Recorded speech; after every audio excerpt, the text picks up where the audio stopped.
Hello, unique beings somewhere around the globe.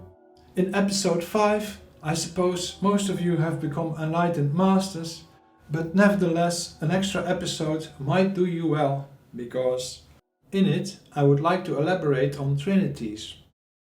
Let's therefore go back to the very start of the complete presentation, the 3 incomplete circles that suggested a triangle while not showing an actual triangle at all. As simple as this formation may look like, there's stuff to it that usually gets overlooked. It concerns the involvement of the tramlines used for agricultural purposes. Inspecting the straight lines of each incomplete circle, we notice that they have or have not a connection with the agricultural tramlines. At the incomplete circle below, no tramlines connect with its straights. That makes a value O. The incomplete circle on the left side has only one of its straights tramlines attached. That makes a value 1. At the incomplete circle on the right side, both of the straights are touched by the tramlines, making value 2. Now we have found the sequence 0, 1, 2. Of course, this could be an irrelevant attribute of the formation were it not that just too many crop formations contain of this or comparable sequences, so that it becomes clearly significant. A real good example of a formation pointing attention to 012 sequences is this one of May 2004. When we take a look at the most outer 3 circles, we notice easily the values 0, 1 and 2 by the tramlines crossing them. Furthermore, also the subdivisions of the formation turn out to join this game, as were they independent formations but willing to listen to the same 012 rule. Another 012 formation is this one from 2007 at Green Street, Avebury. It was the first English crop circle I visited. Unfamiliar with the area, I entered the formation from an unusual angle and came across a very fresh addition close to it. It was a small spiral, the type I use in my own signature, so that it appeared to me as some sort of personal welcome message. The day after this visit, I met a person who told me he had also visited the formation. He had done that at night with some friends, whereby they encountered a UFO hovering above the formation. He even managed to take pictures of it. As you can see, the 3 small circles of standing crop are objects for the 012 sequence. Because somebody on an internet forum pointed this out, I started looking for more of these type of applications. It did not disappoint me, as you have already seen some other 012 formations. But things become more and more fascinating once you discover these hidden aspects turn out almost usual. A logical next step from the 012 ID is of course the 123 sequence. The 123 in this case is found not by counting the tramlines, but counting the segments formed by the tramlines.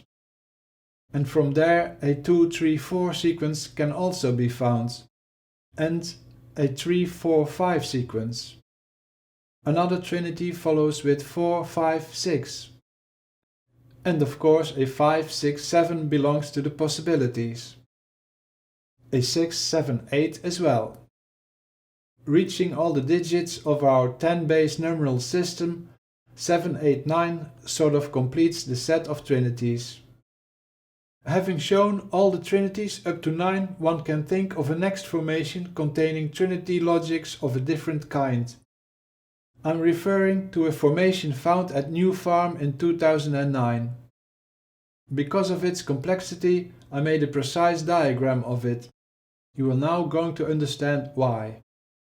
It contains 1, 2 and 3, and 2, 3 and 4. Also 3, 4, 5. 4, 5, 6, 5, 6, 7, 6, 7, 8, and 7, 8, 9. Yes, all in one formation. I wonder if still people would ascribe this to some drunk hoaxers or mating hedgehogs. I could show you many more of these trinities in crop circles, but the question is, what does it mean? Why is there put so much effort in constructing these formations in such a precise manner while almost no one ever noticed it? Are these sequences just there for fun? Do they point to divine trinities? Or is it only about an objective logistic order? I have to admit I have no real idea. I only know that they inspire me. In episode 5 I promised to come back on the trinity of birds that I had drawn when I was young. As these birds represent renouncing samsara, the back of their heads shows some hooks. These can be considered the gear to attachment. One bird has 2 hooks, is therefore not released enough. The other bird only has 1 hook, is therefore almost released. The highest bird in the middle has no hooks anymore. It can therefore be considered totally free. Not a single desire can pull it back to samsara. In fact, this approach with the birds reveals a sequence of 2-1-0 instead of 0-1-2. It could mean the running order of all the trinities we have seen might need to be reversed. It appears to me that's exactly part of the essence expressed by them anyway. What I mean by that is when we take the principle of creation, sustenance and destruction as the guiding trinity, we might find that creation and destruction are the same. Creation of something involves automatically the destruction of what was there before. The creating flow is the destructive flow when going in opposite direction and vice versa. The creative forces in the universe, the creative forces of life, of nature itself, are, as we understand now, also destructive forces in an ever-changing, I would say, breathtaking panorama of manifestations. Ideas like these always help me to surrender. To wrap things up, as the end of this presentation is near, I like to move to another idea that involves the inclusion of everything. I have shown the trinity of the potential triangle as a doorway to the universe as a whole. This formation points to an event that has enabled us, humanoid creatures, to look deeper in the cosmos than we ever did. It depicts a gamma-ray burst. A gamma-ray burst is the collapse of a giant sun. At the moment of this formation appearing, astronomers saw a gamma-ray burst further away than they had ever seen.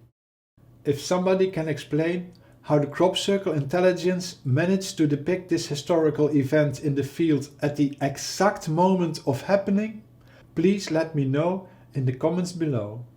At least to me, this crop circle is proof of information being transmitted with the speed of light or even faster. If I'm allowed to say it, it is undeniable evidence of a very high intelligence attempting to reach the fools that we as a collective are.